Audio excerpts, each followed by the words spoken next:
इलाका किसी कभी कभी हो धमाका संतोष कुमार का ही गाएगा।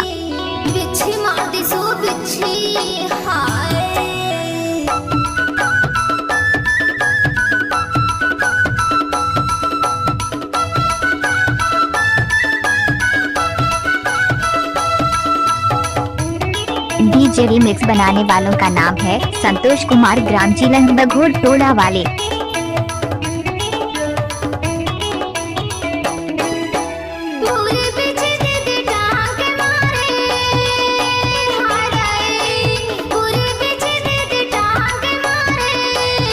डीजे संतोष कुमार बघोर टोला वाले।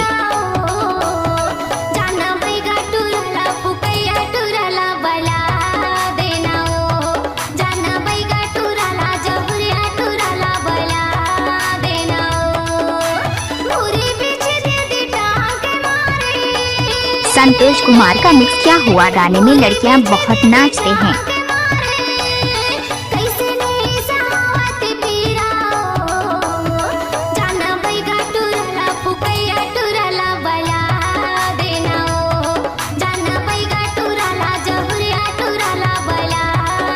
डीजे संतोष कुमार का मिक्स क्या हुआ गाना है।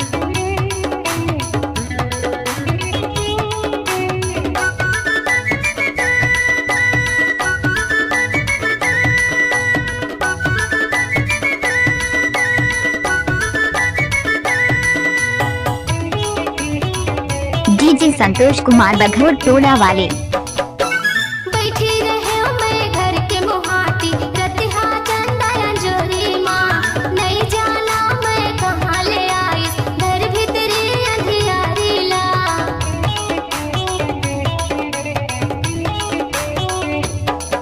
सीजी सॉन्ग मिक्स करने वाले का नाम है संतोष कुमार, ग्राम जिला बघोर टोला वाले।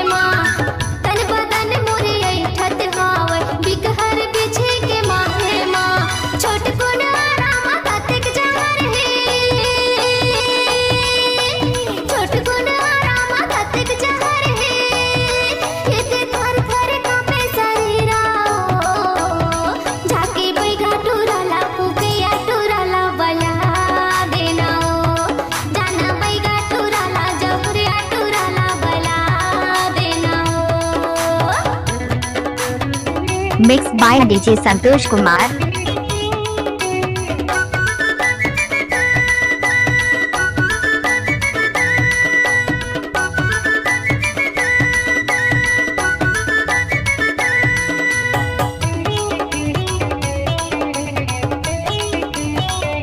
किसी भी गाने को मिक्स करने का संतोष कुमार का बाएं हाथ का खेल है।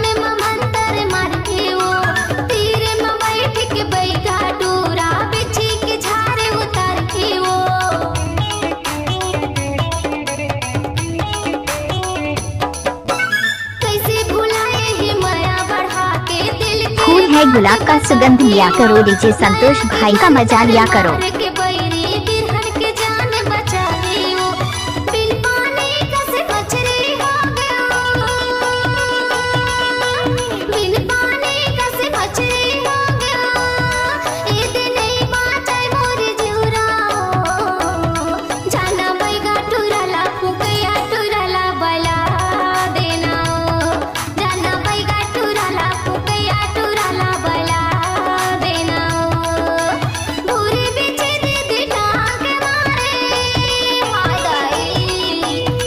जब तक सूरज और चांद रहेगा तब तक डीजे संतोष भाई का नाम रहेगा।